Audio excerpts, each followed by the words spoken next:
Steve, thank you. A growing phone scam in St. Charles County is prompting police to take action. We've all received spam calls, sometimes on a daily basis, but police warn these latest scammers are bold, convincing victims to fork over thousands of dollars. Our Caroline Hecker explains how it works and talked to a retiree who was on the receiving end of one of these calls. There you go. Richard Gill is enjoying retired life with his family. That includes his dog Truman.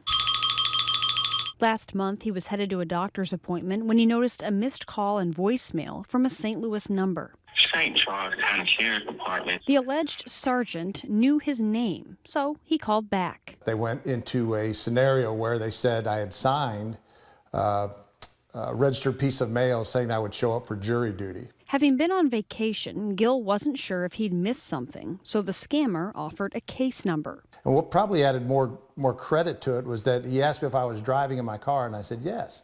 He said, I want you to pull over. You know, it's unsafe for you to be driving and listening.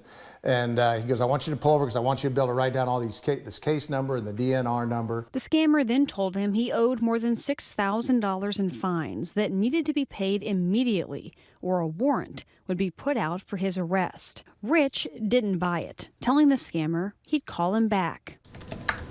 That is where Adam Kaup comes into play. He's a lieutenant at the St. Charles County Police Department. He's also Gill's neighbor. The pair called the scammer back. He actually took the opportunity to press, even though I had already identified myself as a police officer. The scammer eventually hung up once Lieutenant Kaup asked to meet. He cautions anyone who's asked to pay up over the phone. We're not going to call you and ask you for payment over the phone for any reason whatsoever.